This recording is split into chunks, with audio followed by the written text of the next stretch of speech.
culture-juive.fr. Radio J. Radio J. Le 10-11. Lise Gutmann.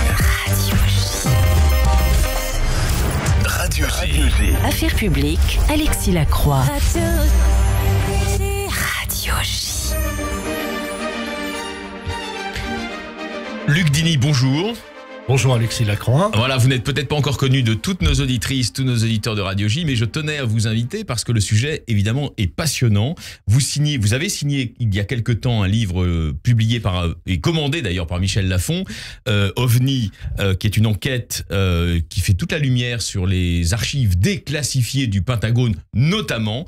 Vous êtes ingénieur en construction aéronautique, vous avez d'ailleurs une belle carrière à votre actif.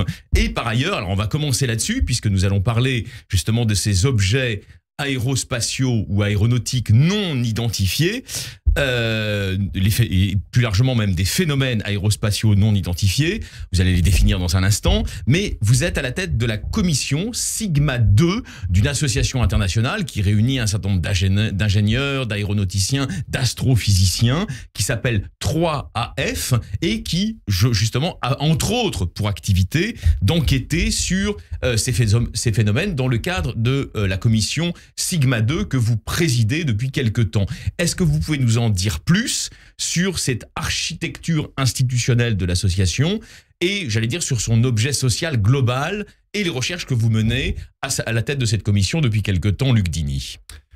Alors en effet, l'association aéronautique et astronautique de France est une association loi 1901 qui a une certaine ancienneté, qui réunit d'une part à peu près entre 1400 et 1500 membres. Sa vocation, c'est à la fois de mener des travaux de communication ou des colloques internationaux sur les sujets aérospatiaux. Voilà, l'espace, la propulsion, le green aviation, voilà, etc. Tous les sujets sur lesquels vous avez bâti votre carrière d'ingénieur aéronauticien, naturellement. Absolument. Voilà. Certains sujets sont plus dirigés vers des sujets, on va dire, de défense, d'autres vraiment l'aéronautique en général. Et puis, cette association réunit aussi des groupes d'experts. Voilà. Et ces groupes d'experts mènent des travaux de réflexion sur des thématiques qui sont des thématiques du moment. La propulsion spatiale et toutes ses évolutions, par exemple, les équipements aéronautiques, les hélicoptères. Et puis, il y a une commission un peu spéciale que j'ai l'honneur d'avoir rejoint premièrement en 2012. Tout à fait. Et d'avoir ensuite pris la présidence de ce groupe à la demande du président Scheller à l'époque, en 2013. Et cette commission s'appelle Sigma 2 et sa vocation, c'est de mener des travaux d'analyse et d'étude des phénomènes aérospatiaux non identifiés. Alors aérospatial parce que, bon, dans l'espace atmosphérique, voire au-delà. Et d'ailleurs, il faut préciser que depuis assez récemment, depuis 2 ans, du côté américain, le Pentagone a créé une structure qui s'intéresse aux phénomènes, non pas aérospatiaux, mais aux anomalies, tout milieu, voilà. Non identifié. Alors on va se dire les choses clairement, j'ai lu votre livre évidemment très attentivement, il est passionnant, c'est aussi sur la longue durée, on va dire des 40 ou 50 dernières années de recherche que vous réfléchissez sur ces phénomènes. Les OVNI, qu'on appelle aussi les PAN, les phénomènes aérospatiaux non identifiés, c'est la même chose en fait, si j'ai bien compris. Enfin, PAN c'est plus global encore, on va dire ça, c'est vraiment l'ensemble à l'intérieur duquel interviennent les OVNI, ont longtemps été tenus pour des fantasmes on dirait aujourd'hui, de conspirationnistes. Il y a eu une bascule, visiblement, en 2021, notamment aux États-Unis. Qu'est-ce qui s'est passé pour que la perception de ces hypothèses aérospatiales se modifie à ce point? Luc Dini, pouvez-vous nous le rappeler, puisque vous l'évoquez largement dans votre livre?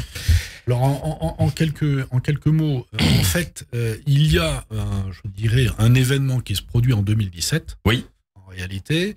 Et 2 articles dans Politico et New York Times, notamment sous la plume de Leslie Kean, qui révèlent quoi? 2 choses. Premièrement, l'existence de vidéos infrarouges réputées en fait avoir enregistré l'observation d'OVNI, on va les appeler comme ça, à partir d'avions militaires de l'US Navy, oui. F-18. Ce sujet remonte à 2004. D'autre part, révèle l'existence d'un programme de recherche dit caché du Pentagone sur les fameux ovnis, alors que de notoriété publique, eh bien, ce sujet est un sujet clos par l'US Air Force en 1969. En 1969. Et pourtant, vous nous révélez aussi, et c'est donc la contradiction inhérente à ce type de recherches qui sont un petit peu, si vous me passez l'expression, elle est appropriée, sous les radars, en quelque sorte, de l'espace public, de la vérification par l'espace public. Vous nous révélez dans votre livre, passionnant, OVNI aux éditions Michel Lafon, Luc Dini, dont nous parlons, à partir duquel nous parlons, que en 1971, si ma mémoire est bonne, il y avait eu un traité, alors un accord plus exactement, complètement secret, entre les États-Unis d'alors et l'Union soviétique d'alors, on le rappelle évidemment, engagés dans un processus de compétition internationale qu'on appelait la guerre froide, autour d'une information réciproque sur les dangers liés aux interceptions dans l'atmosphère terrestre d'objets volants non identifiés qui risquaient de perturber les lancements des missiles des deux camps en présence. Est-ce que c'est vrai ça? Alors, je dirais, je modifierais la formulation. Elle est trop abrupte. Bon. Il ne s'agit pas d'un accord secret. D'accord. Cet accord, en réalité, qui est une sorte de, je dirais, d'initialisation du téléphone rouge. D'accord. Comme cela. Oui. Fait qui était cette ligne directe qui reliait la Maison Blanche et le Kremlin à l'époque. C'est-à-dire que avant qu'il se passe des catastrophes, on se cause. Voilà. En gros. Voilà.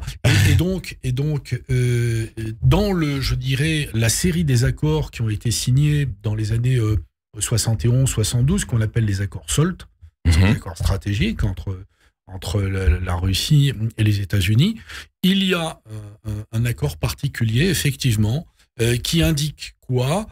Qu'il doit y avoir une information réciproque en cas de risque de lancement accidentel lié à des perturbations. Lesquelles perturbations mentionnent la possibilité d'interférence liée à des objets inconnus dans l'espace aérien. Alors inconnus, bon, voilà, on peut supposer des tas de choses, et donc ça, c'est pas secret du tout.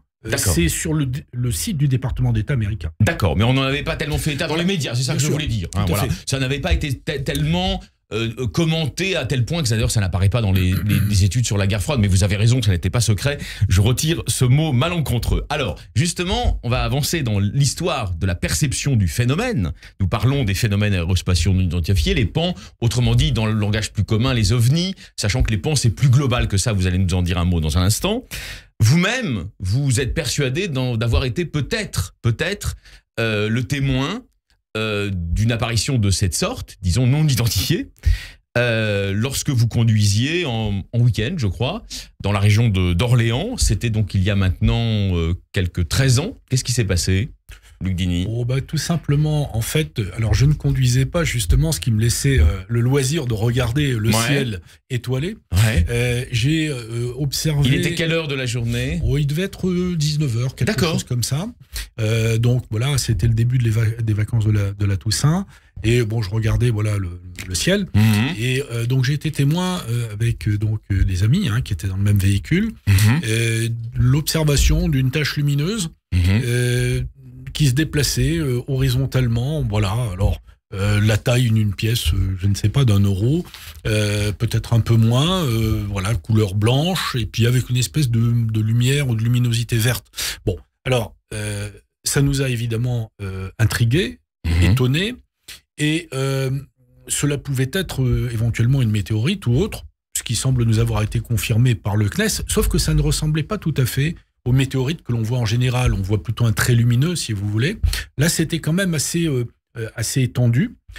Il n'empêche que, en réalité, le vrai sujet à ce moment-là, c'est la prise de conscience, non pas de l'existence des ovnis en tant que tels, mais la découverte d'un document et d'un rapport extrêmement sérieux, écrit par des personnalités et des gens qui ont eu des responsabilités de très haut niveau, qui se sont interrogés sur le sujet. Et là, vraiment, ça m'a amené à me poser la question: de quoi s'agit-il? Alors justement, vous essayez d'y répondre dans votre livre, vous brassez beaucoup d'anecdotes, beaucoup d'ailleurs venues des États-Unis. Pourquoi il y a cette sensibilité particulière de l'armée américaine, des services américains, peut-être aussi d'ailleurs du complexe militaro-industriel dans sa globalité, à ces phénomènes dont l'existence véritable n'est aucunement prouvée pour l'heure. On est bien d'accord, on est très prudent, Luc Dini. Alors, en fait, c'est quand même la sphère américaine qui fait l'actualité sur le sujet. et depuis 2017, voire un peu avant. Alors vous livrez d'ailleurs un classement des pays par ordre d'intérêt pour le phénomène. Hein. Il y a des pays qui ne s'y intéressent pas du tout, on va les évoquer dans un instant, Luc Dini. Il y a des pays qui s'y intéressent considérablement, pensant qu'il s'agit là d'un sujet d'avenir, en quelque sorte, sur lequel il faut investiguer. Je résume, à très grands traits. Donc, il y a la Chine et la Russie, dans leur compétition qui continue, bien sûr, avec le bloc américano-canadien. Il y a les États-Unis, mais la France n'est pas si mal classée. Je résume à très grands traits. Hein. Et par ailleurs, en Europe, nous avons des partenaires, la Belgique, l'Espagne ou même l'Italie, qui sont assez proactifs dans ce domaine. Est-ce que c'est vrai, Luc Dini ? Je nuancerai un peu. D'accord. Vous êtes là pour nuancer, vous inquiétez pas. Tout à fait, merci. Vous savez, les journalistes, ils vont à la serpe. Hein. Oui, mais bon, j'aime bien parfois nuancer un peu les choses. Mais vous avez raison. Il y a une activité qui est une activité manifeste et vue à l'échelle planétaire. Ouais. C'est l'activité américaine, surprenante vis-à-vis de cette volte-face concernant l'intérêt vis-à-vis d'un sujet qui était réputé classé et inintéressant. Alors d'ailleurs, dans Nice Matin récemment, vous avez été interviewé, c'est une très bonne interview. Vous êtes niçois d'origine, donc c'était votre journal de cœur probablement. Aux États-Unis, écrivez-vous, beaucoup de cas de survol ont été observés sur des bases abritant des silos proches de la frontière canadienne et sont d'ailleurs examinés aujourd'hui par le Congrès. Donc effectivement, ce sont des institutions sérieuses qui n'ont absolument rien à voir avec la complosphère, qui étudie ces phénomènes et donc ces hypothèses le plus sérieusement du monde. On est bien d'accord? Absolument. Et toute la question aux États-Unis aujourd'hui, il faut bien comprendre le phénomène qui est en cours. C'est une espèce, je dirais, de dialogue qui essaye de s'établir sur l'impulsion du Congrès. Le Pentagone ayant reçu le mandat de créer une structure pour mener des travaux et synchroniser, comme ils le disent, les informations entre les différents organismes constitutifs du Pentagone et des services américains, parce que c'est un sujet compliqué, avec des questions de confidentialité, etc. Et ça, c'est vraiment, je dirais, le phénomène américain du moment. Alors évidemment, qui crée des échos ailleurs. Alors maintenant, pour parler, je dirais, de la Russie, la Russie ne fait pas énormément de publicité sur ses travaux. Ce que l'on sait, c'est qu'il y a eu beaucoup de travaux dans les années 60, 70, jusqu'aux années 90. Après tout ça, je dirais, devient un petit peu flou. Mais ils ont énormément travaillé sur le sujet, à la fois au travers de travaux menés par l'Académie des sciences, mais également par le département de la Défense. Alors vous regrettez, pardon de vous interrompre, et comme le temps passe, il faut qu'on ait le temps d'aborder tous les sujets, c'est passionnant. Luc Dini, donc vous êtes spécialiste en construction aéronautique, vous signez OVNI aux éditions Michel Lafon, qui est un livre scientifique, qui n'est pas du tout un livre d'esprit fantaisiste ou malade, on rassure nos auditrices, nos auditeurs. Le sujet est vraiment sérieux. Pourquoi l'Angleterre, et plus largement les Five Eyes, l'Australie, la Nouvelle-Zélande, s'y intéressent si peu, d'après vous, à ce sujet des ponts? C'est une excellente question. Merci. Sans doute, enfin, on peut trouver des explications. Il est possible que, en fait, les événements constatés soient, je dirais, minimisés ou d'intérêt très relatif du point de vue des sujets, je dirais, de sécurité, de défense. Vous voulez dire qu'il y a plus d'événements, disons, de perturbations électroniques des avions au-dessus du sol américain? En tous les cas, les pilotes américains de l'US Navy, et j'insiste là-dessus parce qu'il suffit de lire les articles ces jours-ci pour se rendre compte qu'il y a une enquête qui est menée d'ailleurs au sein même de la défense américaine sur les travaux qui sont menés. L'US Air Force est beaucoup plus discrète sur ces phénomènes-là. C'est ce que l'on lit, c'est pas une affirmation personnelle. Et donc, ça pose question effectivement au fond, sur la transmission et la diffusion d'informations. Et le coup est parti par les témoignages de pilotes de l'US Navy, ces fameux pilotes de F-18. Bon, du côté britannique, il n'y a pas, je dirais, de silence total. Ils ont diffusé un rapport qui remonte à quelques années, en 2006, qui relate des travaux menés sur une vingtaine d'années par le ministère de la Défense britannique, mais qui conclut, au fond, à l'existence de phénomènes naturels, qui reconnaît le caractère assez exceptionnel, notamment de vitesse, etc., des observations qui sont faites, mais qui ne posent pas le sujet en termes de sécurité de défense. Alors, on revient à la France, puisque vous êtes évidemment à la tête de la commission Sigma. Nous avons parlé de l'association 3AF. La commission Sigma est chargée d'enquêter plus largement, d'investiguer, comme on dit aujourd'hui, sur ces phénomènes aérospatiaux non identifiés, les PAN. à l'intérieur duquel il y a le phénomène des ovnis. Vous vous étonnez aussi, c'est un des aspects de votre livre OVNI que vous signez aux éditions Michel Lafon, qu'il y ait pas tant que cela, en quelque sorte, de travail d'examen de ce qu'on récolte sur notre, entre guillemets, proche banlieue spatiale. Les échelles, évidemment, sont plus importantes que celles de la banlieue, cela va de soi. Pourquoi si peu de travaux, justement, Luc Dini, en France ? Alors, en France, il y a des travaux qui sont menés, mais qui sont liés principalement à des observations faites par des témoins, des observations, on va dire, visuelles. Oui, absolument, comme celles que vous aviez faites, vous, sur l'autoroute. Exactement, voilà. Et pour cela, la France a quand même, je dirais, une structure qui est assez originale et qui est remarquée ailleurs, y compris aux États-Unis. C'est un département du CNES qui s'appelle le GEPAN, qui est un groupement d'études et d'informations, le mot information est important, sur les phénomènes aérospatiaux non identifiés. Cela étant dit, on manque au fond de données techniques et de mesures en tant que telles qui permettraient de mieux caractériser les phénomènes. Alors, c'est vrai en France, c'est vrai aussi ailleurs. Alors, quelle est la place de l'ufologie dans un pays qui est cher au cœur des auditrices et des auditeurs et aussi des animateurs de Radio J, qui est Israël, puisque Israël est un des grands alliés dans les programmes aérospatiaux des États-Unis. Comment ça se goupille en Israël, le débat autour de ce sujet encore un peu, comment dire les choses, touchy, non ? C'est une question encore meilleure que la précédente, si je vous remercie. Peux me permettre. N'en faites pas trop. Écoutez, pour les échanges que j'ai pu avoir, ou les questions qui se sont posées, très clairement, le sujet est un peu un non-sujet. Ah oui, d'accord. Voilà. Parce qu'on est encore dans un rationalisme technologique classique, ou parce qu'on pense que la région, parce que ça peut aussi être cela, la région qu'on appelle en France le Proche-Orient, n'est pas spécialement concernée par ces phénomènes. Je pense qu'il y a probablement une criticité de situation. Dans l'espace aérien, il suffit, je dirais, de voir les événements qui se succèdent assez régulièrement. Des roquettes qui traversent l'espace aérien. Qui font que c'est pas la préoccupation principale. Il y a des priorités 0-0. Bien sûr. Et donc, le reste, le système de défense antimissile qu'on appelle le dôme de fer qui pas de Bartzal, évidemment, a pour préoccupation des missiles lancés intentionnellement. Et pas de chasser les ovnis. On est bien d'accord. Et donc, en Israël, c'est pas un sujet de préoccupation particulier. Connu en tout cas. Connu en tout cas. Alors, on a encore 5 minutes. Le sujet, évidemment, est passionnant et il est inépuisable. Et c'est vrai qu'un certain nombre de nos auditrices, de nos auditeurs peuvent se dire, bon, quand même, ce monsieur est extrêmement capé et sympathique, mais on aimerait qu'il nous explique en quoi consiste, justement, pour un aéronef, en clair, un avion de ligne, le frôlement éventuel avec ce type d'objet. Vous parlez des atteintes oculaires, notamment que certains pilotes ont subies. Vous parlez aussi des sensations de brûlure. Tout ça dans le cadre des recherches de la commission Sigma 2 que vous présidez, avec notamment un ingénieur spécialiste des micro-ondes. Je vous laisse développer parce que le sujet excède mes compétences scientifiques. Oui, alors, il y a quelques exemples, effectivement, qui sont assez frappants. Vous évoquiez des effets physiologiques. Oui. En fait, ils concernent essentiellement un certain nombre de rencontres dites rapprochées, plutôt au sol, c'est pas vraiment au niveau des pilotes. Plutôt au sol, d'accord. Où je dirais le sujet classique, bien connu, c'est la voiture qui cale en présence d'un phénomène rapproché. Alors, ceci peut être lié effectivement à des effets de rayonnement micro-ondes et également des effets qui ont été constatés de sensations de brûlure, d'atteinte du derme temporaire, voire d'atteinte de la mémoire, constatés en différents endroits, à différentes époques, suscite aussi la question d'effets, je dirais, de rayonnement micro-ondes et d'effets induits.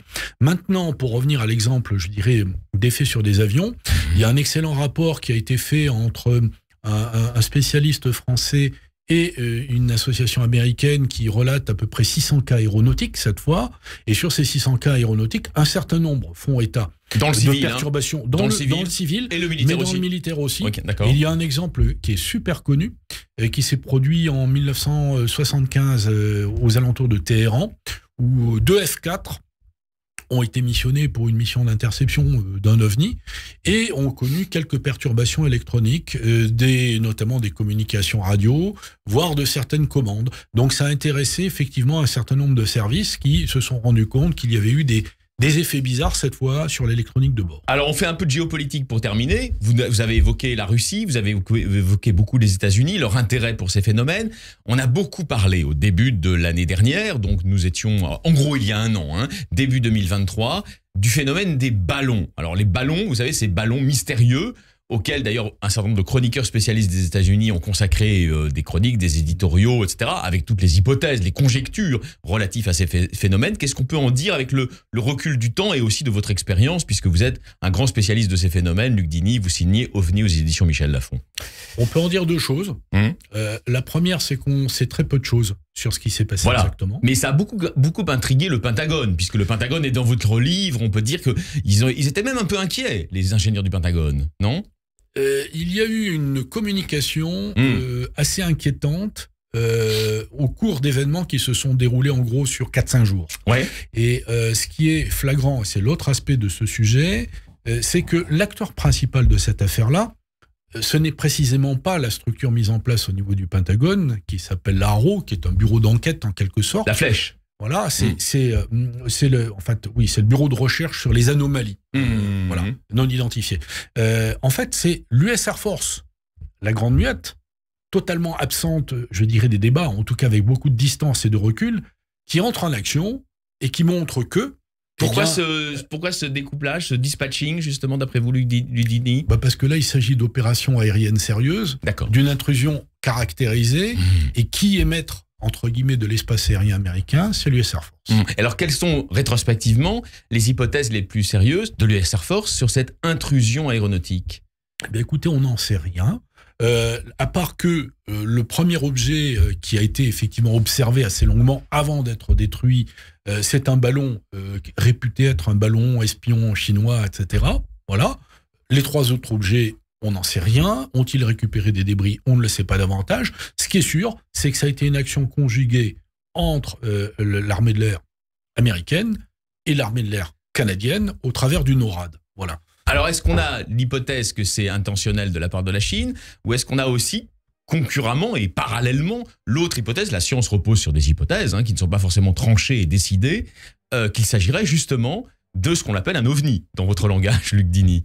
En tous les cas, ce qui est certain, c'est que lorsque les Américains ont sorti leur premier rapport au mois de juin 2021, sur justement l'observation de ces phénomènes, ces incursions dans leur espace aérien, ils ont expliqué que, les Chinois ont expliqué qu'ils voyaient la même chose et que ce n'était pas eux. Juin 2021.